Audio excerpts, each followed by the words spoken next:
पिछले क्लास में हम लोग माइटोसिस को डिस्कस कर रहे थे। अर्ली प्रोफेज और लेट प्रोफेज कंप्लीट कर चुके थे। आज हम लोग मेटाफेज को देखेंगे।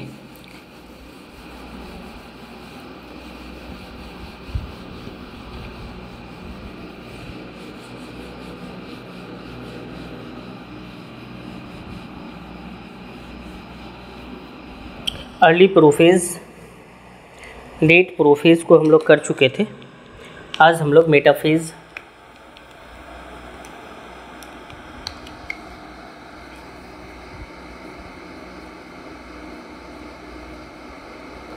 माइटोसिस प्रोसेस को हम लोग डिस्कस कर रहे थे। माइटोसिस में 4 स्टेप्स था: प्रोफेज, मेटाफेज, एनाफेज और फाइनली टेलोफेज। ये 4 फेज था। हम लोग इनमें से प्रोफेज को डिस्कस कर चुके थे। प्रोफेज में हम लोगों ने अर्ली प्रोफेज और लेट प्रोफेज को डिस्कस किया था। आज के क्लास में हम लोग मेटाफेज को डिस्कस करेंगे। Second phase, first, second, third and fourth. ये कैरियोकाइनेसिस यहाँ पे होती है। Karyokinesis further prophase, metaphase, anaphase और टेलोफेज में डिवाइड है। इनमें से प्रोफेज को हम लोग डिस्कस कर चुके थे। दूसरा हम लोग देखेंगे मेटाफेज को। मेटाफेज में कौन कौन सा इवेंट्स होता है ये सारी चीज़ें हम लोगों को डिस्कस करना है। एक्चुअली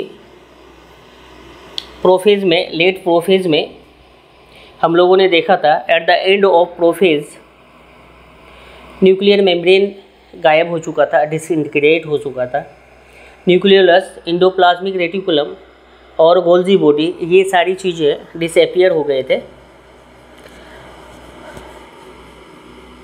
क्रोमोसोम कंडेंसेशन हो ही रहा था और जो सेंट्रोसोम था वो अपोजिट पोल की तरफ मूव कर रहा था। मेटाफेज में देखते हैं अब क्या होने वाला है। मेटाफेज में यहाँ पे क्या होता है, जो क्रोमोसोम कंडेंसेशन यहाँ पे स्टार्ट हुआ था प्रोफेज में, अर्ली प्रोफेज और लेट प्रोफेज में कंडेंसेशन हो ही रहा था। मेटाफेज में आके वो कंप्लीट हो जाएगा। पहला हम लोग देखेंगे कंडेंसेशन। कंडेंसेशन यहाँ पे क्रोमोसोम्स का क्या हो जाएगा, कंप्लीट हो जाएगा। कंडेंसेशन यहाँ पे क्रोमोसोम्स का क्या हो जाएगा, कंप्लीट हो जाएगा। पहला तो ये हो जाएगा। दूसरा, ये पूरी तरह कंडेंसेशन हो जाएगा और किस तरह से एपियर्स होगा, क्रोमोसोम जैसा एपियर्स होगा। इस तरह से जब क्रोमोसोम जैसा एपियर होगा तो सबसे ज़्यादा जो देखने वाला है ये यहीं पे दिखेगा। एक्चुअली हम लोग सेल साइकिल को देखे थे। सेल साइकिल में इंटरफेज में G1, S और G2 डिस्कस किया था। एम फेज़ में, जिसको माइटोटिक फेज़ या डिवीज़न फेज़ हम लोगों ने बोला, यहाँ पे prophase, metaphase, anaphase, telophase and then cytokinesis, ये सारे प्रोसेस यहाँ पे होंगे। प्रोफेज में क्रोमेटिन फाइबर्स का कंडेंसेशन स्टार्ट हुआ था। मेटाफेज में सबसे ज़्यादा कंडेंसेशन होगी, पूरी तरह से कंप्लीट हो जाएगा, कंडेंसेशन और नहीं होगा। ओके, जब कंप्लीट कंडेंसेशन होगा तो ये chromosome road like structure show करेगा। कैसा? रोड लाइक स्ट्रक्चर शो करेगा। तो सबसे ज़्यादा जो अच्छी तरह स्टडी करने वाला स्टेज होगा ये मेटाफेज होगा। कौन होगा? मेटाफेज होगा। एक्चुअली इंटरफेज में क्रोमेटिन फाइबर्स या फिर कह सकते हैं क्रोमोसोम्स, है ना, यहाँ पे नहीं दिखता है, बट इस फेज़ में कंडेंसेशन होती है। मेटाफेज में सबसे ज़्यादा कंडेंसेशन होती है, तो यहाँ पे बेस्ट एपियर होगा। कैसा होगा? Best study for number of chromosome and morphology. क्या कह सकते हैं? Best study for chromosome number and morphology. Chromosome का मॉर्फोलॉजी बेस्ड स्टडी होगा for chromosomes, C bracket chromosome number and morphology. यहाँ पे अच्छी तरह से क्या होगा, ये चीज़ स्टडी किया जाएगा। स्पाइंडल फाइबर क्या होगा, ये ज्वाइंट होगा क्रोमोसोम के काइनेटोकोर से। सेंट्रोमियर के बाहर एक disc like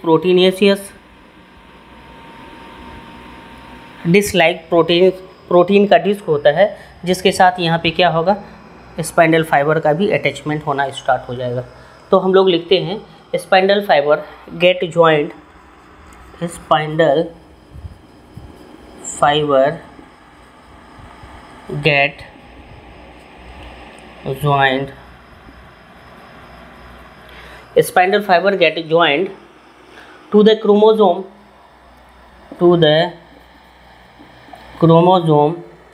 at the center, at the point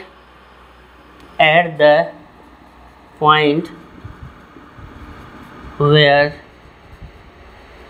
kinetochore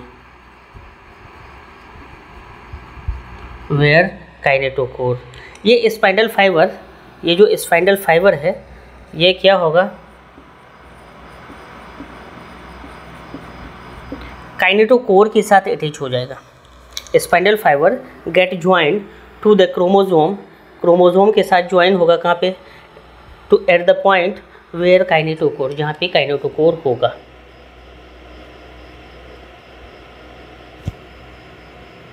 okay, और जितने भी क्रोमोसोम्स हैं हम लोग स्टडी करते हैं, एक्चुअली क्रोमोसोम जितने भी हैं वो क्या होते हैं, सेंटर की तरफ, सेंटर पोजीशन में मूव करते हैं। क्रोमोसोम मूवमेंट को इक्वेटर कॉन्ग्रेशन बोलते हैं। कैसे बोलते हैं देखते हैं, हम लोग आगे की तरफ देखते हैं। ये जो फिगर वाइज देखते हैं, पहले पॉइंट ही लिखते हैं। यहाँ पे एक्चुअली क्या होता है, क्रोमोसोम मूव करता है to the centre position, chromosome move to the center position, centre position के तरफ क्रोमोसोम क्या करता है, मूव करना स्टार्ट कर देता है ना। In cell, move to the centre position in cell में इस तरह से क्या होता है, सेंटर की तरफ मूव करना स्टार्ट कर देता है।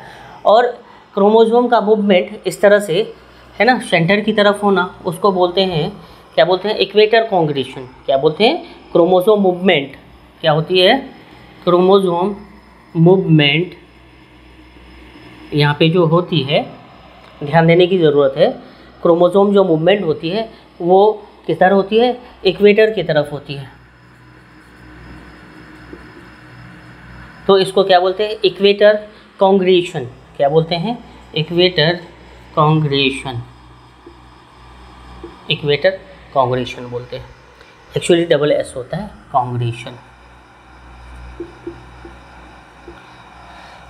इसको हम लोग फिगर वाइज देखेंगे, डायग्रामेटिक व्यू से देखेंगे। तो इस तरह से क्या होती है, ये जो क्रोमोसोम्स है, ये सेल है, न्यूक्लियर मेम्ब्रेन गायब हो चुका है, क्रोमोसोम मूव करता है to the centre position in a cell, in the cell move, chromosome move to the centre position. Centre position में किस तरह से मूवमेंट करता है, इस तरह से क्रोमोसोम्स मूव करता है। बेस्ड पूरी तरह से कंडेंस हो गया सेंटर पोजीशन में, दैट मीन्स इक्वेटर पोजीशन पे आ गया है। ये इस तरह से क्रोमोसोम क्या होती है, मूव करती है। यहाँ पे काइनेटोकोर होता है, प्रोटीन डिस्क होती है, जहाँ पे आके स्पाइंडल फाइबर क्या होती है, अटैच होती है। इन दोनों पोजीशन पे, अपोजिट पोजीशन पे सेंट्रोजोम्स आ चुका होता है। सेंट्रोजोम इस तरह से स्पाइंडल फाइबर का फॉर्मेशन करता है। ये स्पाइंडल फाइबर काइनेटोकोर के साथ अटैच होता है। कुछ spindle fibre kinetochore that means chromosome के साथ अटैच है। कुछ स्पाइंडल फाइबर क्या है, ऑपोजिट पोल तक ये मूव करके गया है। क्या होती है, ऑपोजिट पोल तक ये मूव करके इस तरह से गया है। इस तरह से स्पाइंडल फाइबर टू फॉर्म्स में होंगे, पोल टू पोल और not reaching other pole, that means chromosome के साथ वो अटैच होगा। ये हमारे स्पाइंडल फाइबर है। ऑपोजिट पोल में इस तरह से क्या है, सेंट्रोजोम्स है, और ये स्पाइंडल फाइबर का फॉर्मेशन करता है इस तरह से। ठीक है, यहाँ पे जो स्पाइंडल फाइबर है दो तरह के हैं। यहाँ पे जो स्पाइंडल फाइबर नज़र आ रहे हैं ये दो तरह के स्पाइंडल फाइबर हैं। एक तो ऐसे स्पाइंडल फाइबर जो पोल टू पोल अटैच हुआ है, पोल से पोल तक अटैच है, इसको हम लोग बोलते हैं कंटिन्यूअस स्पाइंडल फाइबर। क्या बोलते हैं? Continuous spindle fibre. और ऐसा है जो अदर पोल तक नहीं पहुंचता है, क्रोमोसोम तक पहुंचता है, उसको हम लोग बोलते हैं नॉट रीचिंग अदर पोल। क्या बोलेंगे? Not reaching other pole. ये अदर पोल तक नहीं पहुंच पाएगा, है ना, इसको हम लोग डिसकंटिन्यूअस स्पाइंडल फाइबर बोलेंगे। क्या बोलेंगे? डिसकंटिन्यूअस स्पाइंडल फाइबर बोलेंगे। क्या बोलेंगे? डिसकंटिन्यूअस स्पाइंडल फाइबर बोलेंगे, है ना। ये एक्चुअली क्या होता है? Attach to chromosome. ये एक्चुअली क्या होता है? Attach to chromosome. That means इसको और भी क्या बोलेंगे? क्या बोलेंगे इसको? एक्चुअली ये अटैच टू क्रोमोसोम्स होता है, attach to chromosome. That means इसको क्रोमोसोमल स्पाइंडल फाइबर भी बोलते हैं। क्या बोलते हैं? Also called attach to chromosome, so called क्या बोलेंगे? क्रोमोसोमल स्पाइंडल फाइबर बोलेंगे। क्या बोलेंगे? Chromosomal spindle fibre. Other name है ट्रैक्टाइल फाइबर भी बोलते हैं, ट्रैक्टाइल फाइबर।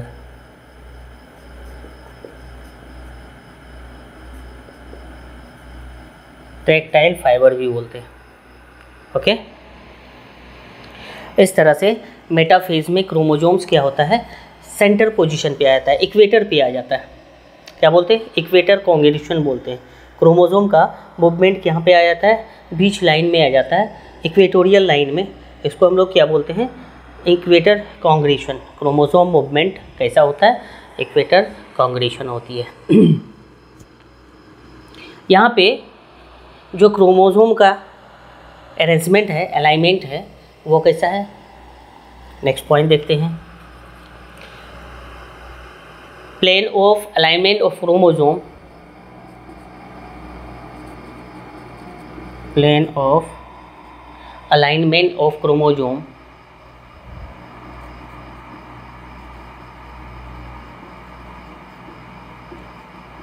अलाइनमेंट ऑफ क्रोमोसोम कैसा है? मेटाफेज में, मेटाफेजिक प्लेट में। कैसा है? Metaphase plate. क्रोमोसोम्स का अरेंजमेंट अलाइनमेंट कैसा है? Metaphase plate. कैसा है? मेटाफेज प्लेट में। Plane of alignment of chromosomes कैसा है? मेटाफेज प्लेट में। ओके, मेटाफेज प्लेट बोलते हैं या फिर मेटाफेजिक प्लेट भी बोलते हैं। Plane of alignment of chromosome कैसा है? एक लाइन में, इक्वेटर में। क्या बोलेंगे? मेटाफेज प्लेट या फिर इक्वेटोरियल प्लेन, या फिर इसको बोलते हैं इक्वेटोरियल प्लेन।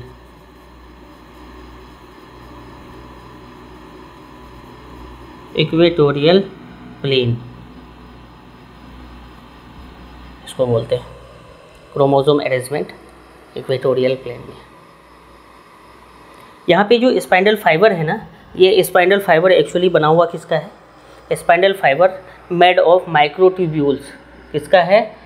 कंपोजिशन क्या है? Microtubules, made of MT, microtubules का ये बना हुआ है। किसका है? माइक्रोट्यूब्यूल्स का।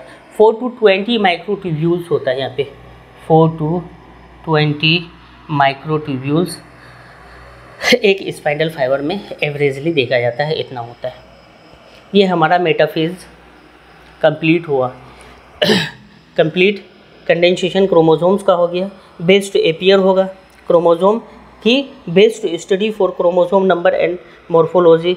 दूसरा क्या होगा, spindle fibre gets join to the chromosome at the point where kinetochore, ये काइनेटोकोर है जहाँ से स्पाइंडल फाइबर क्या होता है, अटैच होता है।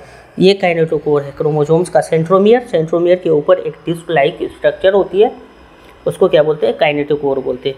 ये कहाँ से, सेंट्रोजोम जो स्पाइंडल फाइबर फॉर्मेशन करता है उसका अटैचमेंट होता है क्रोमोसोम के साथ। और दूसरा एक स्पाइंडल फाइबर है जिसका पोल टू पोल अरेंजमेंट है, उसको हम लोग क्या बोलते हैं, कंटिन्यूस स्पाइंडल फाइबर बोलते हैं।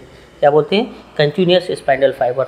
और जो पोल तक नहीं पहुंचती है, एक पोल से दूसरे पोल तक नहीं पहुंचती है, एक्चुअली वह क्रोमोसोम के साथ अटैच होता है, उसको हम लोग क्या बोलते हैं, डिसकंटिन्यूस स्पाइंडल फाइबर या फिर क्रोमोसोमल स्पाइंडल फाइबर या फिर टेक्टाइल स्पाइंडल फाइबर क्या बोलते हैं, ट्रैक्टाइल स्पाइंडल फाइबर बोलते हैं।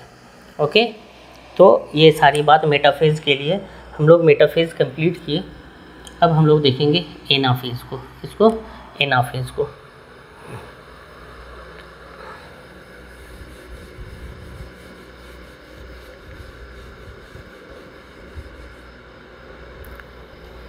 थर्ड फेज है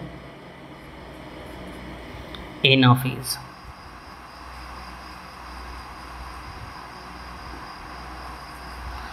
प्रोफेज, मेटाफेज, एनाफेज, इसको हम लोग याद रखने के लिए पुरानी मैट का यूज़ किए थे। इसका पुरानी मैट का यूज़ किए थे। एनाफेज, यहाँ पे क्रोमेटिड का मूवमेंट होता है। जैसे ही एनाफेज में, पहले हम लोग डायग्राम देख लेते हैं, डायग्राम के साथ हम लोग देखेंगे। ये एक सेल का डायग्राम है। यहाँ पे एक्चुअली क्या होता है, ये जो सेंट्रोमियर है ना, ये सेंट्रोमियर टूटता है और इस तरह से क्रोमेटिड फॉर्म्स ऑपोजिट पोल की तरफ इस तरह से मूव करता है, इस तरह से।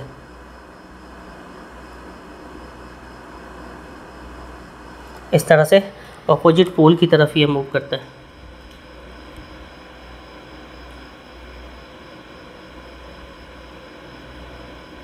क्रोमोसोम हाफ हो जाता है, सेंट्रोमियर के साथ ये टूटता है और ये ऑपोजिट पोल की तरफ इस तरह से मूव करता है।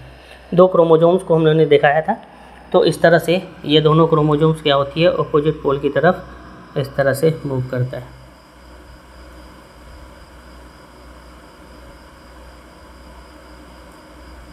इस तरह से स्पाइंडल फाइबर जो है ये इसको खींच के ऑपोजिट पोल की तरफ इस तरह से ले जाता है। क्या होता है, ऑपोजिट पोल की तरफ ले जाता है। यहाँ पे ये एक्चुअली क्या है, डाउटर क्रोमोसोम्स है। ये सब क्या है, ये डाउटर क्रोमोसोम्स है, डाउटर क्रोमोसोम्स है। ओके, डाउटर क्रोमोसोम्स जो मोनाड कंडीशंस में इस तरह से जाता है। और ये क्या है, क्रोमोसोमल फाइबर्स, क्रोमोसोम के साथ जो अटैचमेंट है उसको हम लोग क्या बोलेंगे, chromosomal spindle fibre.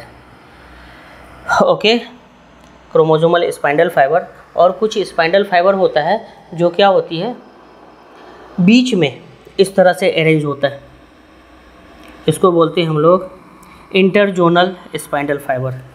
Interzonal spindle fibre, spindle fibre. इस तरह से दो क्रोमोसोम्स ऑपोजिट पोल की तरफ मूव करता है, तो बीच में जो गैप होता है पुश करने वाला, इंटरजोनल फाइबर्स होता है। इंटरजोनल फाइबर्स ये दोनों क्रोमोसोम्स को ऑपोजिट पोल की तरफ धक्का मारता है। और ये जो स्पाइंडल फाइबर है जिसको क्रोमोसोमल स्पाइंडल फाइबर होती है, वो इसको इस तरफ खींचता है, ये ऑपोजिट पोल की तरफ इसको खींचता है और ये दोनों साइड में है ना, ऑपोजिट पोल की तरफ, और ये अपने तरफ, ये अपने तरफ। इस तरह से क्रोमोसोम्स को, डाउटर क्रोमोसोम्स को, जो किस कंडीशंस में होता है डाउटर क्रोमोसोम्स, मोनाड कंडीशंस में होता है। कैसा कंडीशंस में होता है, मोनाड कंडीशंस में वो क्या होती है, ऑपोजिट पोल की तरफ शिफ्ट करती है। क्रोमोसोमल फाइबर क्या होती है, ये सिकुड़ना स्टार्ट करता है और जो इन बिटवीन इंटरजोनल फाइबर है वो उसको क्या करती है, ऑपोजिट पोल की तरफ पुश करता है। इस तरह से क्रोमोजोम्स, डॉटर क्रोमोजोम्स क्या होती है, ऑपोजिट पोल की तरफ शिफ्ट करता है। क्रोमेटिड मूवमेंट होती है यहाँ पे इस तरह से डॉटर क्रोमोजोम्स किस फॉर्म में है, क्रोमेटिड फॉर्म्स में। तो क्रोमेटिड का मूवमेंट होता है, क्रोमेटिड मूवमेंट होती है ऑपोजिट पोल की तरफ। क्रोमेटिड मूवमेंट इधर होता है, ऑपोजिट पोल की तरफ होता है। इस तरह से ऑपोजिट पोल की तरफ क्रोमोसोम का क्या होता है, मूवमेंट होता है। ओके, नेक्स्ट क्या होता है, सेंट्रोमियर। ये जो सेंट्रोमियर है और जो क्रोमेटिड है, सेंट्रोमियर आगे की तरफ होता है, ये आगे की तरफ होता है, और जो क्रोमेटिड है, आर्म्स है, वो पीछे की तरफ होता है। यहाँ पे सेंट्रोमियर लीडिंग एज होता है। सेंट्रोमियर क्या होता है, सेंट्रोमियर लीडिंग एज होता है, और जो क्रोमेटिड होता है वो क्या होता है, कंट्रोलिंग बिहाइंड आर्म्स, जिसको आर्म्स बोलते हैं, कंट्रोलिंग बिहाइंड होता है, आर्म्स।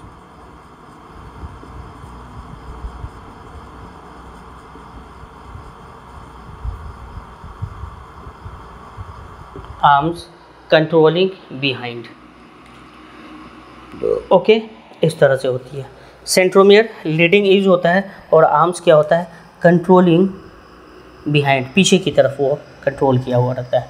और इस तरह से क्रोमोजोम्स मूव किया, ये सेंट्रोमियर यहाँ से टूटा, सेंट्रोमियर टूटा, आधा इधर आधा इधर। तो ये जो सेंट्रोमियर टूटा, इससे पहले क्रोमोजोम्स कैसा है, डिप्लॉइड फॉर्म्स में है ना, या फिर डायट कंडीशंस में है।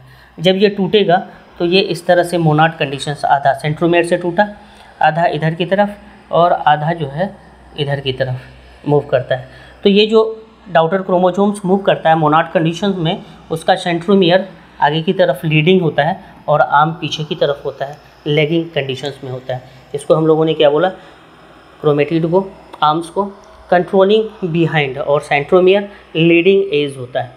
इस तरह से ये मूव करता है ऑपोजिट पोल की तरफ, किधर, ऑपोजिट पोल की तरफ। क्रोमेटिड मूवमेंट यहाँ पे देखते हैं, इस तरह से क्रोमेटिड मूवमेंट होती है। और ये क्रोमेटिड मूवमेंट किस तरह से होती है, expansion of interzonal fibres and dissolution of microtubules, या फिर कह सकते हैं क्रोमोसोमल फाइबर्स।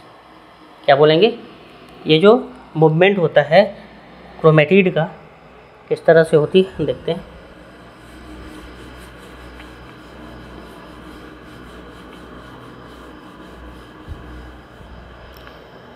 यहाँ पे ध्यान देंगे, ये जो क्रोमेटिड है, क्रोमेटिड का मूवमेंट कैसे होता है।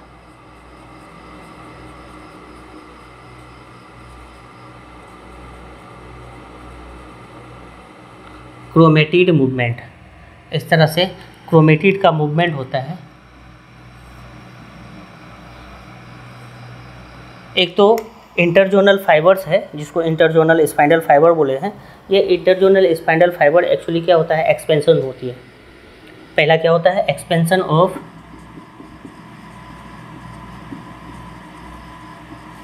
Interzonal spindle fibre, expansion of interzonal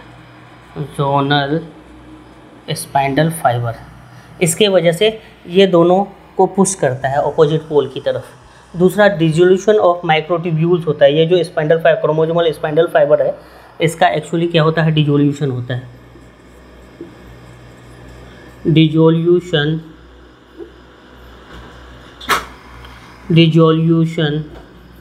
of microtubules. Dissolution क्या पे किसका होता है, माइक्रोट्यूब्यूल्स का डिसोल्यूशन होता है। एक्चुअली माइक्रोट्यूब्यूल्स क्या है, part of chromosomal fibres.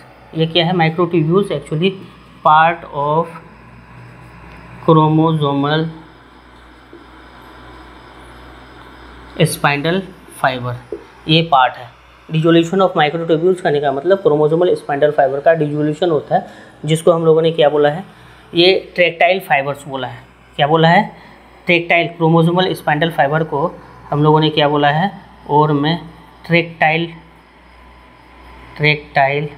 Spindle fibre, इस तरह से बोला है। तो इसका डिसोल्यूशन होता है। ओके, यहाँ पे ऑपोजिट पोल की तरफ ये डाउटर क्रोमोसोम्स या फिर डाउटर क्रोमोसोम्स का मूवमेंट होता है ऑपोजिट पोल की तरफ मोनाड कंडीशंस में, तो यहाँ पे अलग अलग शेप साइज यहाँ पे नज़र आता है। किस तरह से नज़र आता है? Different shape of chromosomes. इस एनाफेज में इस तरह से डिफरेंट शेप ऑफ क्रोमोसोम्स नज़र आता है। देखते हैं डिफरेंट शेप्स ऑफ क्रोमोसोम्स को।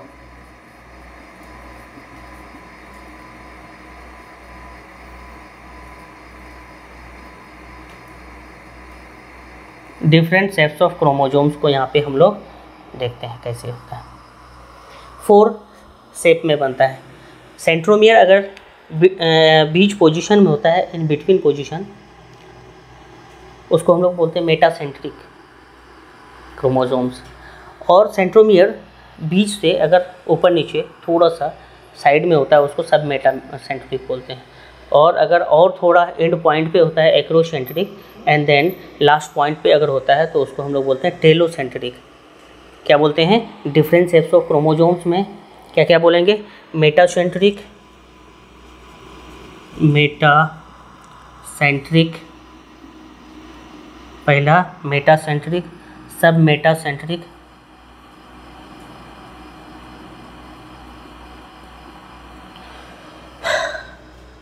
एक्रोसेंट्रिक, एंड देन लास्ट में एक्रोसेंट्रिक,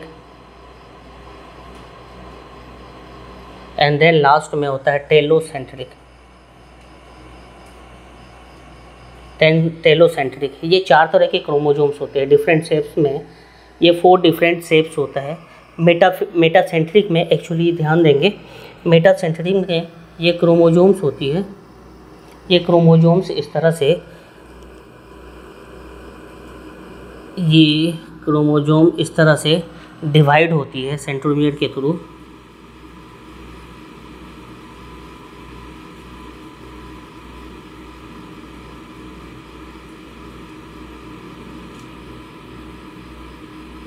इस तरह से क्रोमोसोम्स डिवाइड होती है सेंट्रोमियर से और अपोजिट पोल की तरफ ये शिफ्ट करता है। तो अपोजिट पोल की तरफ जो शिफ्ट करता है ये डाउटर क्रोमोसोम्स करता है जो मोनाड कंडीशंस में। इस तरह से मिड पोजीशन में सेंट्रोमियर है, तो ये जो जब मूव करेंगे तो किस तरह से मूव करेंगे? इस तरह से, ये इस तरह से क्रोमोसोम्स मूव करेंगे अपोजिट पोल की तरफ।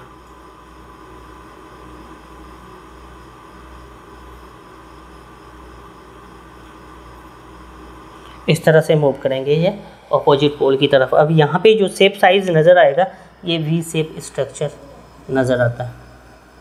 मेटासेंट्रिक क्रोमोसोम्स वी शेप का स्ट्रक्चर बनाता है, क्योंकि जो मोनाड कंडीशंस है, सेंट्रोमियर है, अपोजिट पोल की तरफ मूव करता है, ये इस तरफ और ये इस तरफ। तो यहाँ पे बीच में सेंट्रोमियर और दोनों क्रोमेटिड इक्वल शेप साइज के ये वी शेप का स्ट्रक्चर बनाता है। कैसा शेप का? वी शेप का स्ट्रक्चर बनाता है। कैसा? वी शेप का।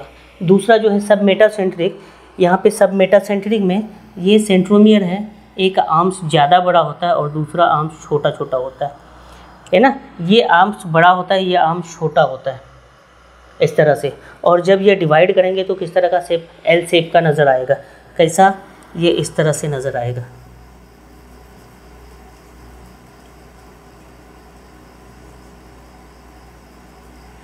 इस तरह से ये शेप नज़र आएगा। ये आर्म्स छोटा दिखाएंगे, ये आर्म्स बड़ा दिखाएंगे।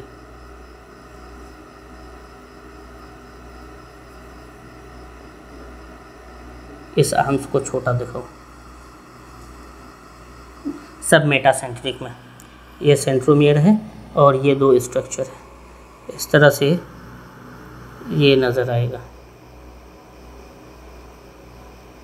इस तरह से ये क्रोमोसोम्स नज़र आएंगे, एल शेप में नज़र आएंगे। बनाना है एल शेप में।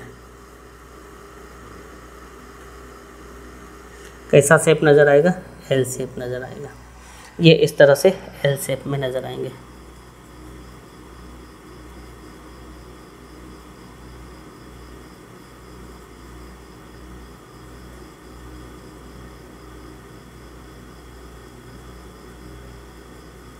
इस तरह से क्रोमोसोम्स जब सेंट्रोमियर से टूटेंगे, इक्वल हाफ्स होंगे, तो ये अपोजिट पोल की तरफ इस तरह से मूव करेगा।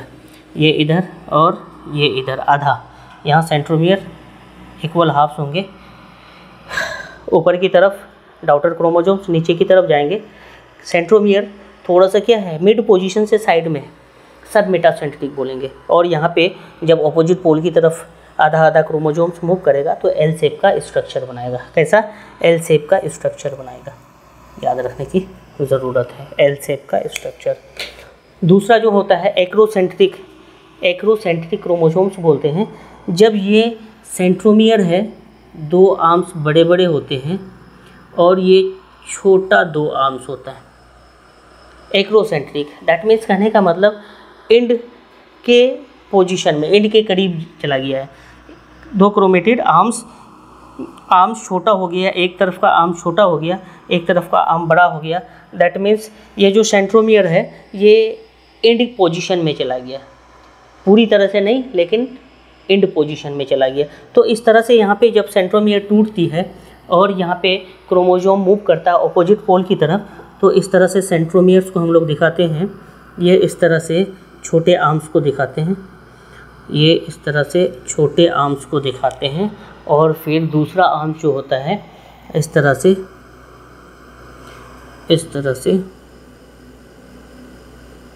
से ऑपोजिट पोल की तरफ ये शिफ्ट करता है। यहाँ पे जो स्ट्रक्चर नज़र आता है जे शेप का स्ट्रक्चर बनता है। कैसा? जे शेप का स्ट्रक्चर बनता है। एक तरफ सेंट्रोमियर छोटा हो गया, दूसरी तरफ सेंट्रोमियर बड़ा हो गया, बड़े साइज का। इस तरह से डॉटर क्रोमोसोम इस तरह से ऑपोजिट पोल की तरफ क्या होगा, शिफ्ट करेगा। ये पोजीशन बनता है। डॉटर क्रोमोसोम्स किस शेप का बन गया?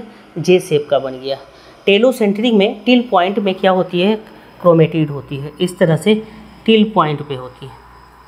इस तरह से ये जब मूव करेगा ऑपोजिट पोल की तरफ, ये सेंट्रोमियर टूटेंगे और क्रोमेटिड ऑपोजिट पोल की तरफ शिफ्ट करेगा, तो सेंट्रोमियर आगे की तरफ होगा और क्रोमेटिड इधर होगा। और इस तरह से सेंट्रोमियर आगे की तरफ होगा और ये क्रोमेटिड पीछे की तरफ होंगे, है ना, दोनों ऑपोजिट पोल की तरफ। ये जब सेंट्रोमियर यहाँ से टूटेगा, आधा पोर्शन ऊपर की तरफ जाएगा, सेंट्रोमियर लीड करेगा और आर्म्स पीछे क्या करेंगे, कंट्रोल करेगा, कंट्रोलिंग बिहाइंड। इस तरह से यहाँ पे जो शेप बनता है आई शेप बनता है। कैसा बनता है? आई शेप बनता है। इस तरह से क्या बनता है, आई शेप स्ट्रक्चर अल्फ़ाबेट में बनता है।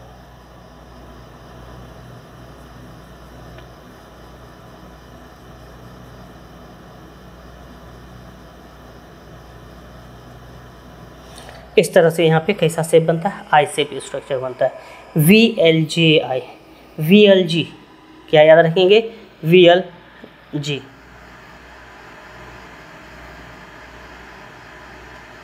याद रखेंगे VLG। Metacentric, submetacentric, acrocentric, telocentric, है ना। MSM सेट याद रहेगा। डिफरेंट शेप ऑफ क्रोमोसोम्स में MSAT सेट, MSAT कितनी तरह के 4 डिफरेंट शेप्स में क्रोमोसोम्स नजर आएंगे on the basis of position of centromere. Centromere का पोजीशन अगर बीच में है तो मेटासेंट्रिक, थोड़ा सा बीच से साइड हो गया तो सब मेटासेंट्रिक, और थोड़ा साइड हो गया एंड की तरफ सेंट्रोमियर तो एक्रोसेंट्रिक, और पूरी तरह से एंड पोजीशन में टिल पोजीशन में चला गया तो टेलोसेंट्रिक। इस तरह से 4 डिफरेंट टाइप्स के क्रोमोसोम्स को हम लोग मेंशन किए। और इसके जो क्वेश्चन पूछे जाते हैं अलग अलग शेप साइज़ को पूछा जाता है। क्या अलग अलग शेप साइज़ होता है? वी शेप मेटासेंट्रिक में, वी शेप सब मेटासेंट्रिक में, एल शेप, एक्रोसेंट्रिक में जे शेप, और टेलोसेंट्रिक में आई शेप। इतने शेप होते हैं। हम लोगों ने इस तरह से एनाफेज को कंप्लीट किया। Prophase, metaphase, anaphase. एनाफेज में एक्चुअली क्या हुआ, सेंट्रोमियर टूटे, chromatid that means daughter chromosomes opposite pole की तरफ शिफ्ट किए। यही चीज़ हम लोगों ने देखा। अब हम लोग फाइनली टेलोफेज को देखेंगे। किसको देखेंगे? टेलोफेज को। इसको तो एनाफेज को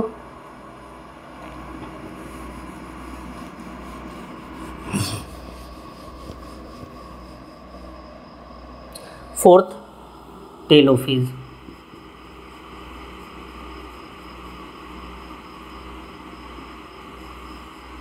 क्या क्या इवेंट्स होता है यहाँ पे टेलोफेज में, देखते हैं।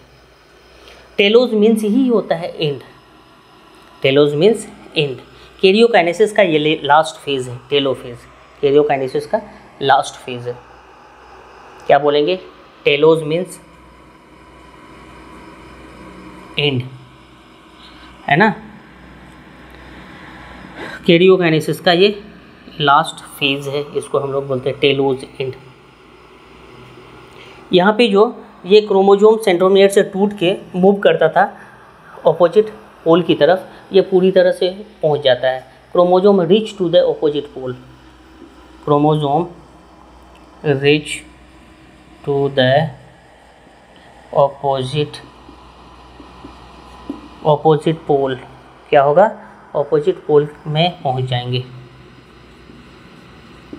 ओके, इसके बाद क्या होगा? Chromosome show डीकंडेंसेशन। इसके बाद फिर से डीकंडेंसेशन स्टार्ट होगा। सेंट्रोमियर से टूटा, ऑपोजिट पोल में पहुंचा, और ऑपोजिट पोल में पहुंचने के बाद ये क्या हो जाता है? डीकंडेंसेशन स्टार्ट हो जाती है। क्या होती है? Chromosome shows डीकंडेंसेशन, chromosome shows डीकंडेंसेशन। डीकंडेंसेशन, इस तरह से क्रोमोजोम फिर से डिसअपीयर होना, डीकंडेंसेशन होना स्टार्ट हो जाता है। जेनेटिक मटेरियल्स यहाँ पे फिर से क्रोमेटिन फाइबर्स फॉर्म में अपीयर्स होने लगते हैं। क्या बोलेंगे?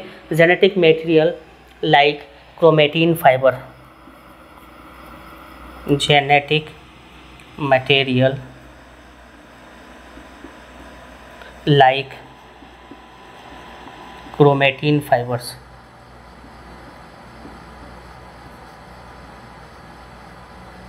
क्रोमेटिन फाइबर्स में फिर से रोड लाइक स्ट्रक्चर, फिर से कैसा? Fine thread like structure, that means chromatin fibres form में यहाँ पे कन्वर्ट हो जाता है। ओके, न्यूक्लियोलस रीअपीयर हो जाते हैं। न्यूक्लियोलस क्या होते हैं? फिर से अपीयर हो जाते हैं।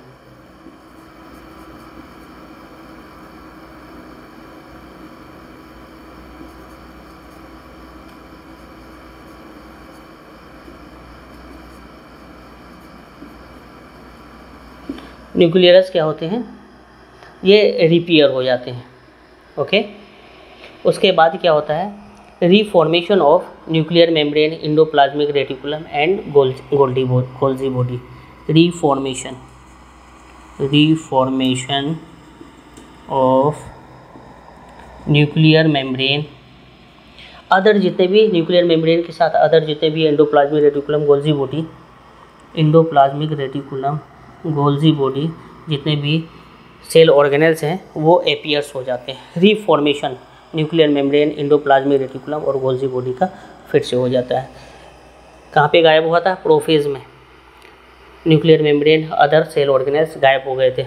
अब फिर लास्ट टेलोफेज में वो अपीयर्स हो जाता है, इस तरह से। Okay, telos mean end, starting phase और एंड फेज। स्टार्टिंग में डीकंडेंसेशन हुआ था, डिसअपीयर हुआ था, यहाँ पे फिर से रीअपीयर होता है। ओके, तो रीफॉर्मेशन ऑफ ये सेल ऑर्गेनेल्स, न्यूक्लियर मेम्ब्रेन, ये सारा चीज़ होता है। एस्ट्रोलेज एंड स्पाइनल फाइबर डिसइंटीग्रेट होता है ना। तो इसके साथ साथ न्यूक्लियर मेम्ब्रेन और endoplasmic reticulum, Golgi body reappear तो होता है, इसके साथ साथ स्पाइनल फाइबर डिसअपीयर हो जाता है। जो मेटाफेज में गायब हुआ था वो यहाँ पे आ जाएगा, और जो मेटाफेज में बना था वो गायब हो जाएंगे। जो गायब हुए थे वो अपीयर हो जाएंगे, और जो बने थे वो फिर गायब हो जाएंगे, उल्टा हो जाएगा। एस्ट्रोलेज का फॉर्मेशन यहाँ पे हुआ था, यहाँ पे एस्ट्रोलेज का फॉर्मेशन, स्पाइनल फाइबर का फॉर्मेशन यहाँ पे ख़त्म हो जाएगी। ओके, एस्ट्रोलेज एंड स्पाइनल फाइबर, एस्ट्रोलेज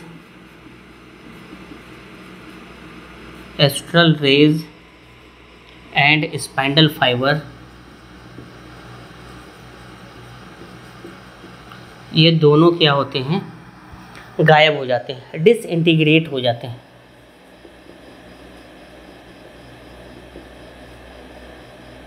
ये सब फिर से गायब हो जाते हैं, डिसइंटीग्रेट हो जाते हैं। टू डाउटर न्यूक्लियस फॉर्म होता है, इस तरह से टू डाउटर न्यूक्लियस का फॉर्म्स होता है। कैसा? एक न्यूक्लियस इधर बनता है, एक न्यूक्लियस इधर बनता है। दैट मीन्स कैरियोकाइनेसिस पूरी तरह से हो जाती है, न्यूक्लियर मेम्ब्रेन आ गया। अब ये जो क्रोमेटिन फाइबर्स इससे एनाफेज में दिख रहा था, टेलोफेज में ये किस तरह से दिखेगा?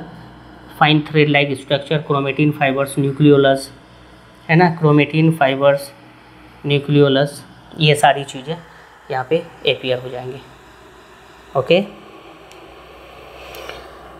न्यूक्लियोलस आ गए, क्रोमेटिन फाइबर्स आ गए, है ना, reformation of nuclear membrane, endoplasmic reticulum, Golgi body, cytoplasm में इस तरह से बन जाएंगे, ये सारी चीज़ें होंगी। और ये अपोजिट पोल में इस तरह से centrosome without spindle fibre appears रहेंगे, 2 डाउटर न्यूक्लियस फॉर्म हो जाएंगे। यहाँ पे क्या हो जाएगा, 2 डाउटर न्यूक्लियस फॉर्म होंगे, ये बन जाएंगे। इस तरह से 2 डाउटर न्यूक्लियस का फॉर्मेशन होगा। कैरियोकाइनेसिस के बाद क्या होगा, साइटोकाइनेसिस होगा। हम लोगों ने ये जो फेजेस देखा माइटोसिस का, एक्चुअली में ये क्या था, कैरियोकाइनेसिस था। क्या था, कैरियोकाइनेसिस। कैरियोकाइनेसिस में कितने फेजेस थे, पुरानी मेट हम लोगों ने बोला था, पुरानी MAT, पुरानी चटाई, है ना, प्रोफेज, मेटाफेज, एनाफेज, टेलोफेज, ये था। साइटोकाइनेसिस हम लोग देखेंगे कैरियोकाइनेसिस के बाद। साइटोकाइनेसिस,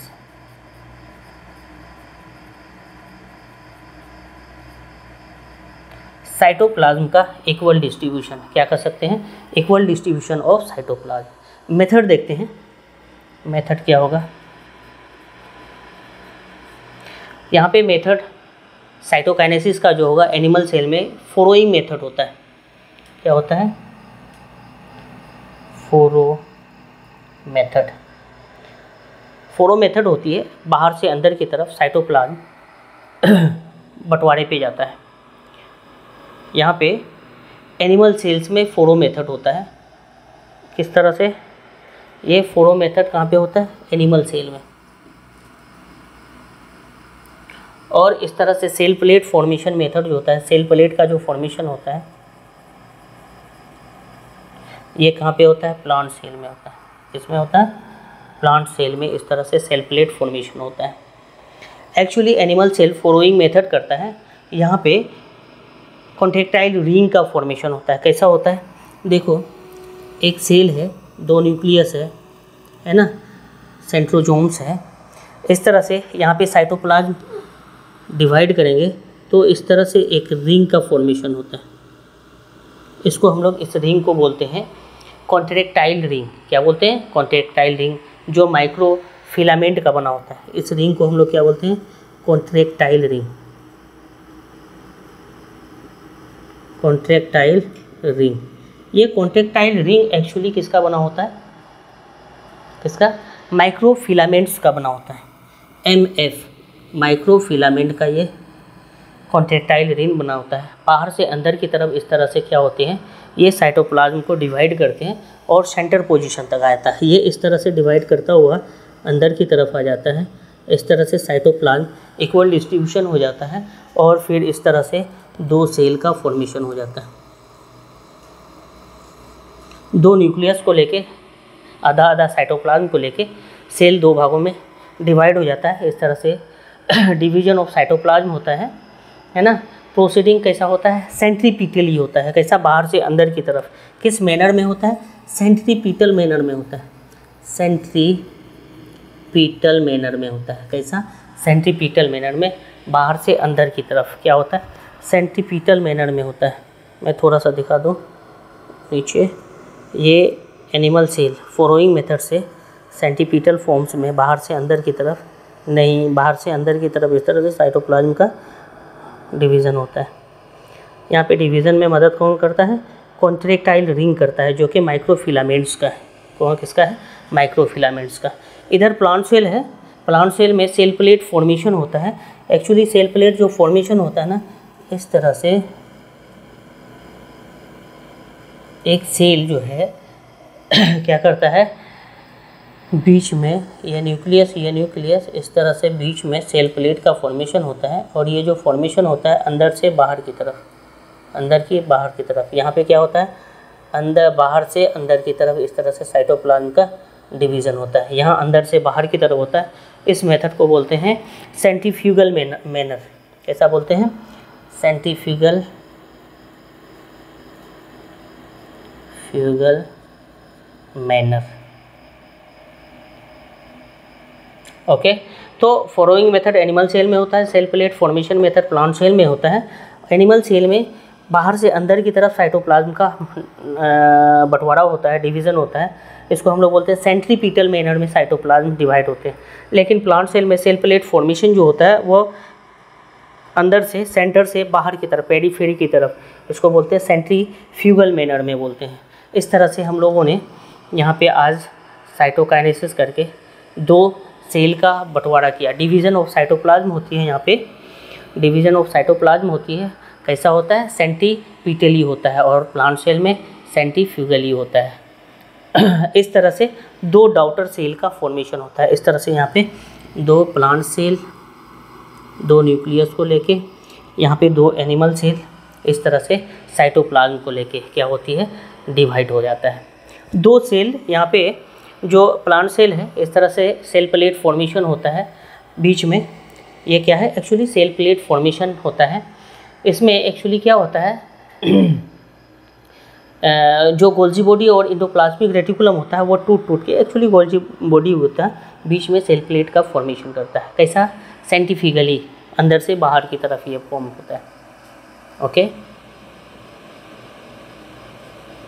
ये सारी चीज़ें होती हैं। ग्रोथ ऑफ सेल प्लेट कैसा है? यहाँ पे सेंट्रीफ्यूगल मैनर में, और यहाँ पे फॉलोइंग मेथड में जो साइटोप्लाज्म डिवाइड कर रहे हैं कैसा?